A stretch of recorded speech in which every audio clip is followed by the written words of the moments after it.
Como pintarias esta doença, Carlos? De que cor é o vírus da SIDA? Nunca te perguntaram? Nunca pensaste nisso? É porque nunca conheceste nenhuma vítima e invejo-te por isso. Mas seria heroico representares na tua tela a cor da SIDA. Muito bem-vindos a esta apresentação com Richard Zimmler, o escritor escolhido para apresentar as suas mais recentes obras publicadas. Temos aqui Os Insubmissos e também um conto infantil, Na Terra dos Animais Falantes. Vamos começar pelos Insubmissos. Foi dos Insubmissos que Richard Zimmler nos leu este excerto de uma obra que não podemos dizer que é um novo livro de Richard Zimmler, porque na verdade foi um dos primeiros que ele escreveu. Estávamos nos anos 90, estava um jovem escritor e professor no Porto a dar aulas na Escola Superior de Jornalismo e também a braços com uma obra chamada O Último Cabalista de Lisboa, uma obra que tanto gozo lhe deu escrever e que sabia que tinha efetivamente um conteúdo que merecia ser publicado, mas não havia editoras que agarrassem aquela obra, que sentissem que aquela obra era um best-seller. Foram várias as editoras a dar não a Richard Zimmler, que, enfim, um pouco desesperado com todos os nãos que foi recebendo, decidiu partir para estes Insubmissos, escrito nos anos 90, depois de uns anos conturbados que viveu em Nova Iorque, depois da morte do irmão. Foi nestes anos 90, também, nestes mesmos anos 90, que eu conheci Richard Zimmler. Foi meu professor na Escola Superior de Jornalismo, de Teoria Comparada. Um dos professores dos quais mais gostei e que muita honra me dá estar aqui a entrevistá-lo hoje. Hoje eu sou professora e aquilo que eu faço é muito inspirada naquilo que Richard Zimmler fez nos anos 90, em que chegou àquela Escola Superior de Jornalismo com muita honestidade a dizer tudo o que era além do judeu e do norte-americano. Estávamos num tempo em que não havia internet, estávamos num tempo em que ainda se pagava as contas em escudos, estávamos num tempo em que os canais eram a RTP1, a RTP2, começavam a aparecer os primeiros canais privados, estávamos num tempo em que as guerras tinham apenas uma versão e Richard Zimmler entrou naquelas salas de aula para nos mostrar que as guerras tinham duas versões e que nós tínhamos que aprender a ver sempre o outro lado. E foi com a honestidade do professor que eu aprendi, e foi essa mesma honestidade dos anos 90 que eu fui encontrar neste livro. Richard, eu reencontrei neste livro. Obrigado, e eu agradeço imenso esse elogio. É um prazer especial ver uma aluna nossa ou um aluno conseguir a vida que realmente quisesse, e por isso estou muito grato estar aqui consigo esta noite. Muito obrigado. Como é que foi voltar esta obra a 2020, voltar a esta obra de 1992, que tanta dor lhe deve ter causado? Isto Sim. Sangrou como o Hemingway sangrou a escrever esta obra, imagino. Um bocado, porque é um pouco autobiográfico, ou seja, é sobre 3 personagens, neste caso, que têm que lidar com uma pandemia, a pandemia anterior à Covid-19, a SIDA. E a minha vida nos anos 80 e 90 foi muito marcado pela SIDA, e sobretudo porque perdi um irmão em 1989, no dia 6 de maio. E foi muito traumático para mim tentar começar de novo a minha vida, e não consegui. E fugiu de certa forma. Fugir não é de maneira nenhuma redutor, mas foi aquilo que quis fazer, fugir para Portugal do anjo da morte, não é? Que de certa forma estava a perseguir todos os seus amigos. Porque não havia outro tema de conversa em São Francisco. Nessa altura toda a gente falava só da SIDA, e eu não aguentava, depois do meu irmão, todas estas conversas sobre pessoas doentes, pessoas moribundas. Era impossível. Então foi o meu marido, o Alexandre Quintanilha, que me disse que temos que mudar para outro sítio em que as pessoas estejam a falar de outras coisas. E ele já tinha recebido um convite para dar aulas numa das escolas médicas do Porto, então eu consegui um emprego na Escola Superior de Jornalismo. E foi isso que me marcou tanto. De repente eu estava numa outra cultura. E o quase livro outro mundo, não outro é? mundo. O livro é sobre isso, entre as linhas, é sobre os choques de cultura também. Porque há um professor no livro, professor americano de música, cujo aluno mais talentoso fica seropositivo com a SIDA. Daí o drama e o conflito no livro. E era um pouco como a minha vida, porque chegar a Portugal sem falar português, sem conhecer as regras não escritas e não ditas da sociedade, foi muito difícil para mim. Foi difícil e, sobretudo, com essa sombra, como eu estava a dizer, do anjo da morte, que tantas vezes fala neste livro. Mas este livro, além do anjo da morte, há uma palavra que eu notei que repete exaustivamente, que é esperança. Esperança, sim. Porque o livro, para mim, não é nada deprimente. É sobre 3 pessoas que querem viver, querem exprimir as suas paixões, querem uma redenção, se quiser. Mas o que é engraçado para mim como autor porque pela primeira vez há 24 anos eu reli este livro e descobri 3 pessoas muito engraçadas, cada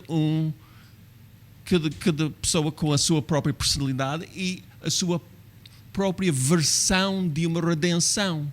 A redenção do pai do jovem seropositivo não vai ser igual à redenção do professor ou do filho. É diferente, cada um tem um objetivo. E às vezes os objetivos estão em conflitos, porque o pai, por exemplo, não quer aceitar a sexualidade do filho. Daí, drama, conflito. Descobri um romance francamente, com algumas falhas, eu diria, porque era o meu segundo romance. E nem assim quis corrigi-las? Não. Corrigimos algumas repetições, porque é chato para o leitor ler a mesma coisa 2 ou 3 vezes. Mas não queríamos corrigir muita coisa, porque este livro reflete o Richard Zimmler de 1994 e 5. Eu sou uma pessoa diferente. Essa Richard Zimmler já não existe. Mas queríamos ser coerentes e queríamos respeitar o feitio e a personalidade dessa escritora dos anos 90.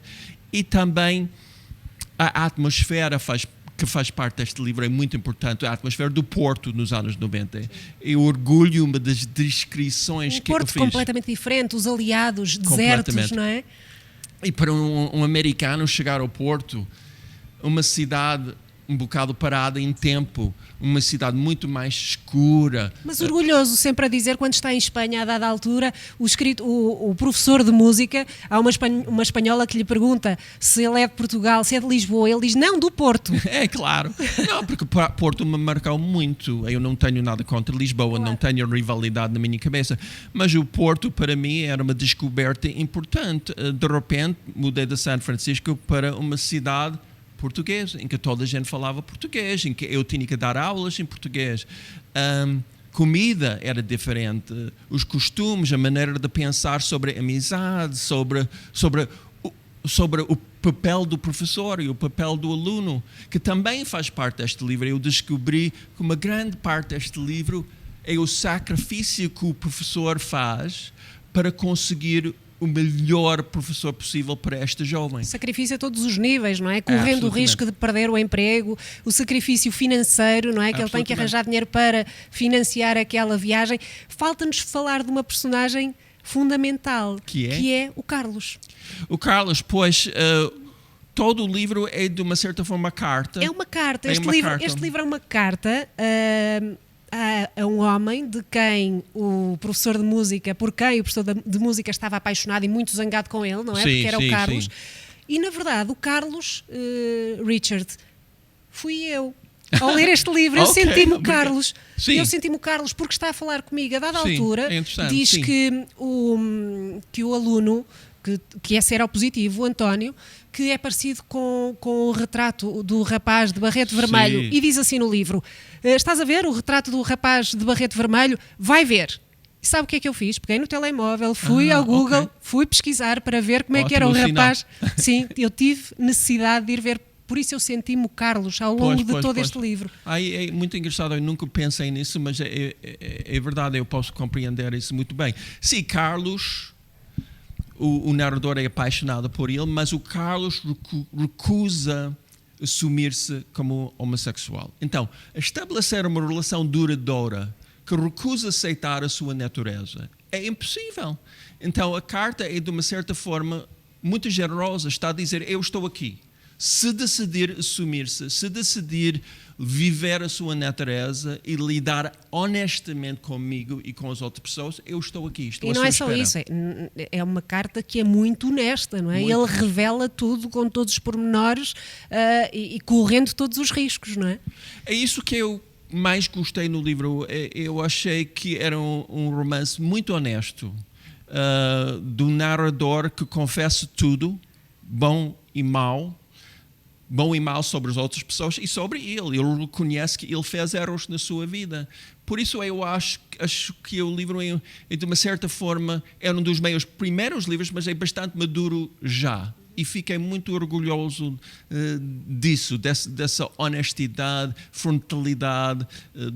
E não era fácil, porque eu estava a lidar com assuntos que eram tabus em Portugal nessa altura. Um jovem homossexual seropositivo com SIDA, ninguém falava dessas coisas em 1995. E por isso a gente esperou 24 anos para publicar o livro. E curiosamente, o livro surge numa altura de uma pandemia. Parece que o mundo agora está preparado para perceber o que é o poder de uma pandemia. Por exemplo, aqui havia medo de amar. Sim, e nós hoje temos medo de amar, temos medo de dar um beijo e com o beijo estarmos a transmitir uma doença. Agora todos sentimos na pele aquilo que é transmitido neste livro. Eu acho que quando esta nova pandemia começou, lá para março, abril, eu comecei a pensar, bom, se calhar é a altura certa de publicar Insumissos, porque todos nós estamos a ter a experiência disto, sofrer com a falta de contacto com outras pessoas, com o medo constante, com o nível de stress constante. E eu pensei, bom, pela primeira vez há muitos anos, os leitores vão compreender estas personagens. Além disso, também já não corria aquele risco que a sua editora lhe falava. Ou se corresse, neste momento já não está minimamente preocupado com isso, não é? Não, porque na altura, nos anos 90, eu ainda não tinha nacionalidade portuguesa. Claro. E se o Ministério da Administração Interna decidisse não renovar o meu visto, eu teria que sair do país. Alexandre também. Teríamos que vender o nosso apartamento no Porto. Quer dizer, seria impensável.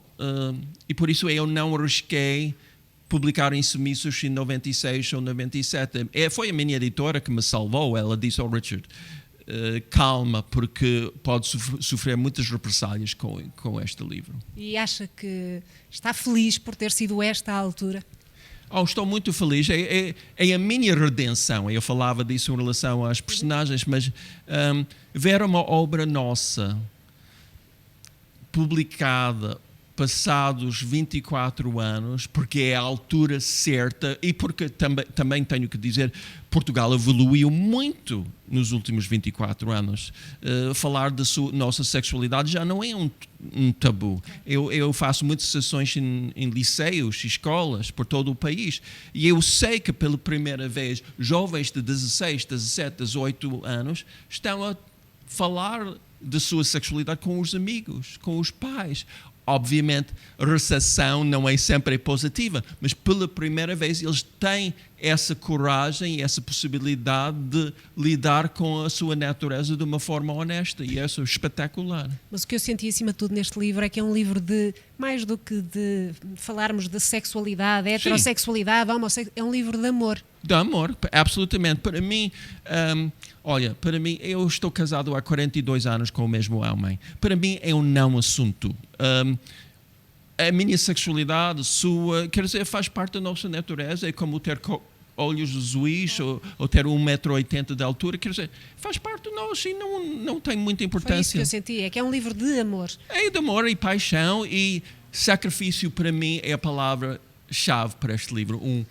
a necessidade que nós temos, às vezes, de fazer um grande sacrifício para ajudar uma pessoa que nós amamos. Qualquer pai ou mãe sente isso, qualquer filho sente isso em relação aos pais ou avós.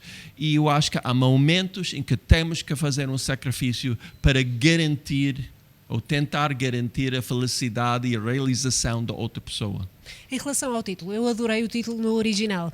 Unholy Ghosts, os espíritos não sagrados. Isso. Não sagrados. Aqui temos os insubmissos. O que é que preferia? Preferia conseguir traduzir à letra aquele título tão bem conseguido em inglês? Sim, Unholy Ghost funciona muito bem em inglês, como está a dizer, mas em português não funciona, pelo menos segundo os meus amigos e a editora. Daí procuramos durante semanas outro título. E finalmente foi o Alexandre, meu marido, que diz Insumissos. E funciona muito bem porque são 3 pessoas que vão ter que conseguir a coragem de continuar a vida depois de sofrer um trauma enorme.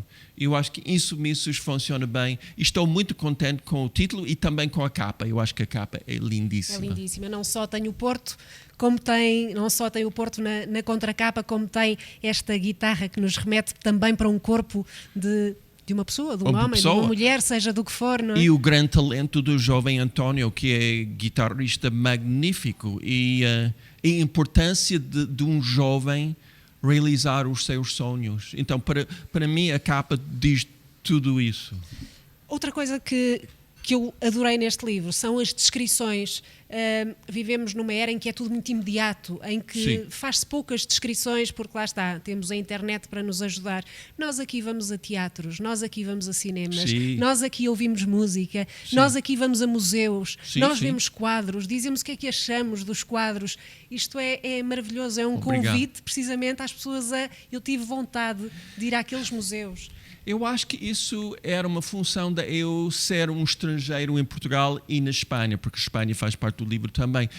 Eu queria localizar o leitor utilizando pormenores importantes, teatros, quadros no museu, o cheiro de um café. Eu utilizei isso realmente para o leitor entrar no Porto, entrar em Madrid e entrar no fim do livro em Paris. E como estrangeiro, eu achei isso muito importante. É por isso que Rui Moreira lhe chamou o Nazoni ou o Eiffel da cidade do Porto quando lhe atribuiu a medalha de mérito em 2017, não é? Pois. Porque consegue colocar o Porto no mundo e trazer o mundo para o Porto. Foi muito simpático por parte dele falar-me assim. Mas sim, eu gosto de servir como uma ponte entre o Porto e Portugal e o resto do mundo, sobretudo o mundo anglo-saxónico. Dá-me um grande prazer. Todos os dias eu recebo e-mails de estrangeiros dos Estados Unidos, da República Checa. Hoje era uma pessoa da Polónia a falar-me de Portugal. Então eu acho que isso é muito engraçado, ser, se quiser, um embaixador por Portugal no estrangeiro, porque há muitos portugueses, penso eu vou dizer uma coisa controversa agora, que ainda tem aquele... como é que se chama em português? Complexo de inferioridade sobre Portugal. Que nada acontece aqui, é tudo um atraso da vida.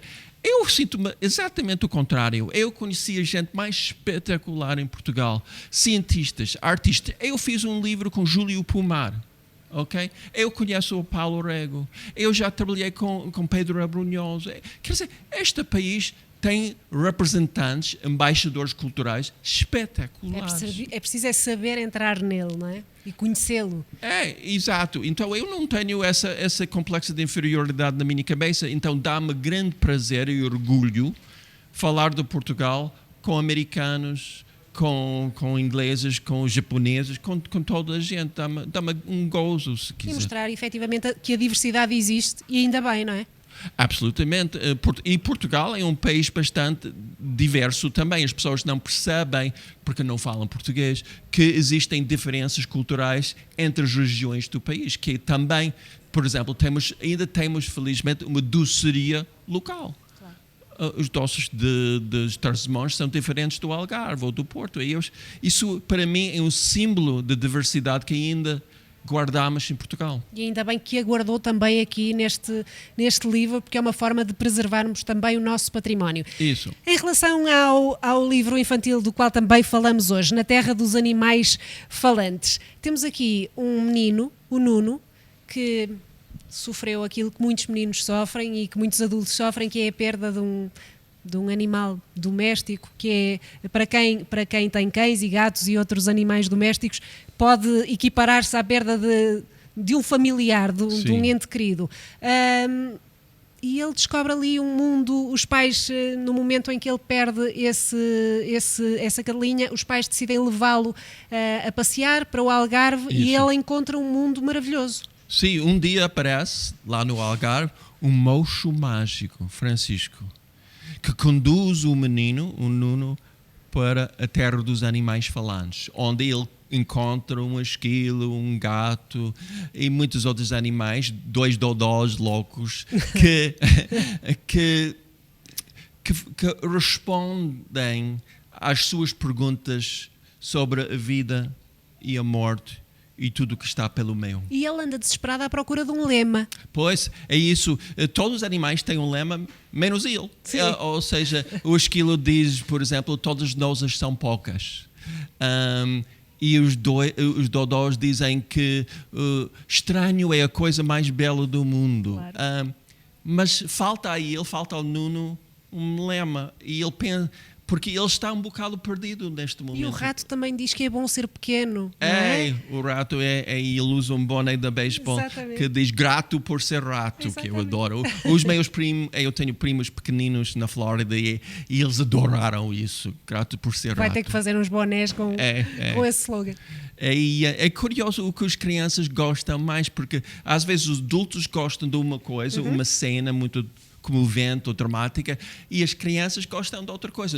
E eu tento utilizar sempre animais, porque, como estava a dizer, os jovens formam relações duradouras e muito comoventes e muito afetivas com os seus animais domésticos. E eu acho que para discutir ou conversar sobre assuntos delicados, como a morte de uma cadela, um animal funciona muito bem.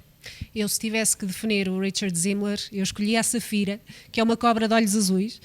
Não que ele seja uma cobra, tem os olhos, não sei se são azuis, são azuis. São azuis, mas não por causa da cobra, mas por causa desta frase. Nem toda a gente vai gostar de nós ou compreender-nos, mas não tem importância. É uma lição muito importante que eu aprendi tarde, eu devia ter aprendido isso mais jovem, mas é importante porque todos nós vamos encontrar pessoas que não gostem de nós. E o que é que a gente pode fazer? Podemos passar toda a nossa vida a tentar agradar. Ou não. Ou podemos viver a nossa vida e viver a nossa natureza. E eu descobri que era muito mais importante viver a minha natureza. E eu agradeço-lhe por isso, pelos motivos que já contei, por ter sido um professor fantástico, por ser um escritor incrível, com todas estas descrições, com estes livros. Entretanto, e depois do nosso encontro nos anos 90, já passaram mais de uma dúzia de livros. Reencontramos-nos, também já passaram mais de 20 anos, estamos aqui bem, recomendamos-nos e eu espero que o Richard Zimmler traga muito mais da sua literatura para nós, porque só nos enriquece, só nos torna mais bonitos, mais humanos. E neste momento da pandemia, este livro, Os Insubmissos, vai dar-nos um pouco do amor de que nós precisamos. Nessa altura, ouvi um som estranho alguns abaixo do nosso quarto, como de qualquer coisa a raspar. Fui até a grade da varanda, olhei para baixo e vi uma pequena cobra sacudir a cauda, que tinha uma espécie de chocalho cor-de-rosa na extremidade.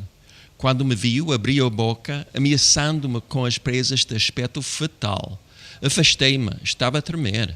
Receava que qualquer som a pudesse provocar, por isso fiquei imóvel. Desculpa ter-te assustado, disse a cobra. Voltei à grade. A cobra sorriu-me. Tinha olhos inteligentes e de um azul cintilante. A pele era verde escura. Eu não sabia que uma cobra podia ser tão bonita. Talvez nunca tivesse olhado com atenção. Apareceste quando estava a exercitar o meu chocalho, explicou-me.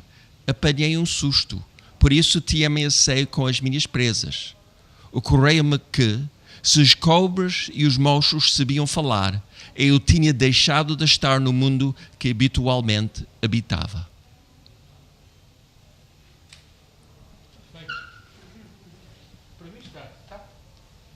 Obrigado, obrigadíssimo.